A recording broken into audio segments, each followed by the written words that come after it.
Жаңа президент әйелдерді жек көреді ме? Түркменстанда әйелдерге қатысты қатаң шектеулер енгізілген. Қазақ контентін қолдау мақсатында менің арнама жазылып қызықты видеолар тамашалай аласыздар. Халқының басым бөлігі мұсылмандар саналатын Түркменстан билігі әйелдерді батыстық үлгідегі киім немесе хиджаб киюден гөрі дәстүрлі киім киюге әрдайым шақырады. Халқының басым бөлігі мұсылмандар саналатын Түркменстан билігі әйелдерді батыстық үлгідегі киім немесе хиджаб киюден гөрі дәстүрлі киім киюге әрдайым шақырады. Түркменстанда әйелдерге белгілі бір косметикалық қызметтерді пайдалануға, өздерімен туысы жоқ ер адамдармен көлікте жүруге және пластикалық ота жасауға тыйым салынған. Соңғы апталарда ондаған әйел жұмысынан айырылды немесе жаңа ережелер бұзған үшін айыппұл төлеуге мәжбүр болды. Кейбіреулер бұл бұрын оңды-соңды болмаған қоғамдық наразылықтарға келуі мүмкін дейді. Түркменстанда енді әйелдерге тар киім киюге, шашын бояуға, тырнақ немесе кірпік ұзарту сияқты косметикалық процедуралардан өтуге рұқсат етілмейді. Талибан үлгісіндегі жаңа тыйымға сәйкес, Түркменстанның жол полициясы да жеке көліктегі ер жүргізушілерге әйелдерді туыстары болмаса тасымалдауға рұқсат бермейді. Сонымен қатар әйелдерге жүргізушінің қасындағы алдыңғы орындыққа отыруға тыйым салынады. Оның үстіне Түркменстандағы көптеген жас әйелдер арасында танымал болған кеуде және ерін үлкейту, тіпті қасқа татуировка жасау сияқты косметикалық операцияларға да тыйым салынды. Соңғы апталарда кеудені имплантацияланды немесе еріндерін үлкейтеді деген күдікпен ондаған әйел жұмысынан айырылды. Орталық Азияның қатаң бақылауындағы елдегі бейресми шектеулер осы айда Сердар Бердімұхамедов 12 наурызда өткен сайлауда әкесінің орнына ел президенті болғаннан кейін күшіне енді. Ашхабад пен Түркменстанның басқа қалаларындағы көптеген куәгерлердің айтуынша, полиция қоғамдық орындар мен кеңселерде бұрын-соңды болмаған рейдтер кезінде жалған кірпік немесе тырнақ таққан әйелдерді ұстап, полиция бөлімшелеріне апарып жатыр. Ашхабад тұрғындарының бірінің айтуынша, әйелдерге косметикалық процедуралардың нәтижесінен құтылып, $140 жуық айыппұл төлеуді талап еткен. Бұл Түркменстандағы орташа жалақының жартысы.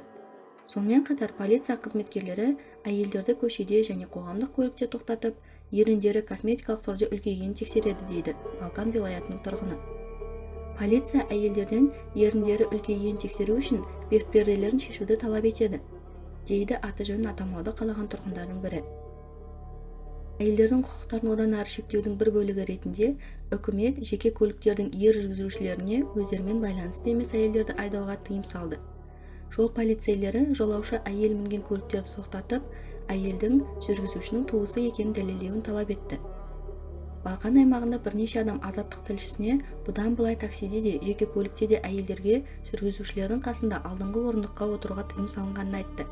Түркменстанның басқа аймақтарында да дәл осындай ереже енгізілген белгілі. Балқан аймағындағы жүргізушілер туысы болса да алдыңғы орындыққа әйел отырса $2000 айыппұл төлейді, дейді жеке көлік иесі. Оның айтуынша, сағат 20:00-ден кейін жүргізушілерге туысы болсын, бейтаныс болсын, әйелдерді мүлдем көлікке мінгізуге болмайды. Түркменстанда кейбір ерекшеліктерді қоспағанда, әйелдерге әдетте көлік жүргізуге тыйым салынады. Дегенмен, үкімет әйелдердің көлік жүргізуіне ешқашан ресми түрде тыйым салмаған. Оның орнына билік әйелдерге жүргізуші куәлігін алуды қиындату немесе куәлігін ұзарту сияқты әдістерді жиі қолданады.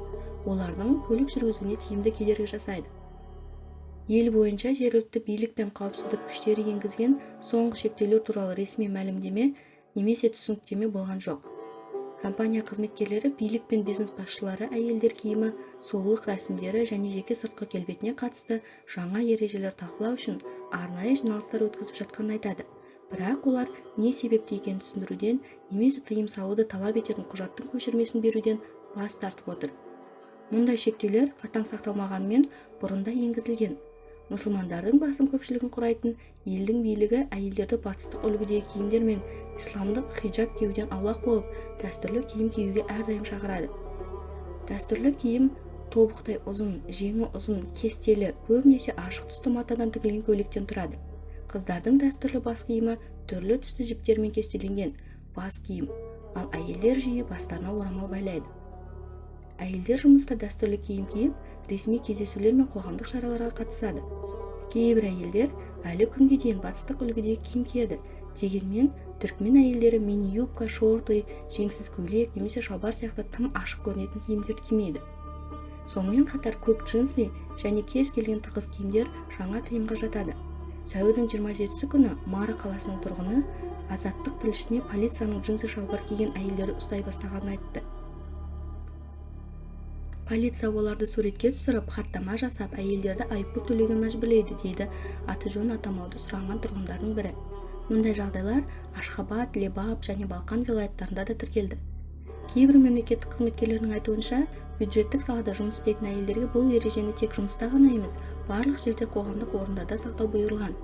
Әйелдерге тар киім кимеуге, шаштарын боямауға, қастарына татуировка жасамауға, ботекс немесе жалған тырнақ немесе кірпік қолданбауға келіскен құжатқа қол қою керектігі айтылды.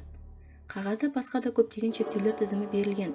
Олардың айтуынша, құжатта мынандай сөздер бар. Егер мен жұмыста немесе одан тыс жерде осы талаптарды бұзып, өз ұйымымды масқара қылсам, мені лауазымымнан босатуға келісемін. Қол қоюдан бас тартқандар компаниялардан жұмыстан шығарылды, деп хабарлайды Азаттық тілшісі көптеген куәгерлерге сілтеме жасап. Мемлекеттік мекеме басшылығы күн сайын таңертең әйел қызметкерлердің киімі мен сыртқы келбетін тексереді. Егер олар қандай да бір кемшіліктерді тапса, әйелдерді кеңсеге кіргізбей, заң бұзушылықты түзету үшін үйлеріне жібереді, дейді Ашхабад тұрғындарының бірі өз тәжірибесін сипаттап. Сонымен қатар, инспекторлар қосымша тексеру үшін кеңсеге кез келген уақытта келе салады, деп бөлісті Тәжікстан әйелі. Ашхабадтағы бірнеше дерек көздің хабарлауынша, соңғы апталарда кем дегенде 20 стюардесса ботокс қолданады және ерін үлкейтеді деген күдікпен жұмыстан қуылды. Дерек көздерге сүйенсек, ұлттық теміржол операторының 50-ге жуық қызметкері кеудесін имплантациялау және ерін үлкейту үшін жұмыссыз қалған. Азаттықтың тілшілері түсініктеме алу үшін тиісті органдарға, соның ішінде ұлттық әуе компанияларына, темір жолдарға және түрлі мемлекеттік органдарға хабарласқанымен жауап болмады. Шектеу шараларының нәтижесінде бүкіл ел бойынша ондаған сұлулық салондары полициядан клиенттерге рұқсат етілмеген процедуралар мен қызметтерді ұсынуға тыйым салу туралы ескерту алып, өз қызметін тоқтатты. Азаттық тілшілердің хабарлауынша, сәуір айының басында үкімет органдары мэридегі сұлулық салондарына рейд жүргізіп, үй иелерін жаңа ережені бұзса, ірі көлемде айыппұл төлеп, 15 күнге қамауға аламыз деп қорқытқан. Қарсыластары жиі түрмеге жабылатын немесе еріксіз психиатриялық ауруханаларға жатқызылатын Түркменстанда наразылық акциялар мен үкіметтің саясатын қоғамдық сынға алу өте сирек кездеседі. Дегенмен, кейбір белсенділер мен Түркменстан тұрғындарының пікірінше, жаңа шектеулер халықтың шыдамына соңғы тамшы болуы мүмкін. Түркменстан үкіметінің ондаған жылдар бойы олардың құқықтары мен бостандықтарын шектеп келе жатқанына, ал елде бірнеше жылдан бері ауыр қаржылық дағдарыс жағдайында болғанына наразы. Соның салдарынан созылмалы азық-түлік тапшылығы мен жұмыссыздық пен инфляцияның шарықтау шегіне жеткен. Азаттық тілшісімен сұхбаттасқан әйелдердің айтуынша, мұндай тыйымдарға наразы Балқан вилаятының тұрғындарының жаппай наразылық шерулерін өткізуді ойлап жүр. Бұл президент әйелдерге қарсы адам болып шықты. Түркменстанда гендерлік теңдік мүлде жоқ, дейді Балқан вилаятының тұрғыны. Түркияда тұратын белгілі түркмен белсендісі Турсултан Тагаева, түркмен әйелдері бұл шектеулерге риза емес деп пікір білдірді. Тіпті үкіметке қарсы белсенділерді қолдамағандар да қазір белсендірек болып, қазіргі жағдайға наразылықтан білдіре бастайды, дейді Тағаева 2 мамырда Азаттық тілшісіне. Ашхабадта ашулы екі әйел айыппұл төлеуден бас тартып, 27 сәуірде оларды жалған кірпік тағып қойған үшін тоқтатқан полиция қызметкерімен қатты ұрыса бастайды, деп айтып кетті куәгер. Әйелдер полицейден оларға жалған кірпіктерге тыйым салатын құжаттың көшірмесін көрсетуді талап етті, деп қоса кетті ол. Осы видеоны аса лайк басып және арнама жазылып, мені қолдасаңыз алғысым шексіз қадірменді көрермен. Менің арнамнан алда осындай қызықты және таңғаларлық видеороликтер тамашалайсыздар. Сіздермен болған Арайфакт арнасы.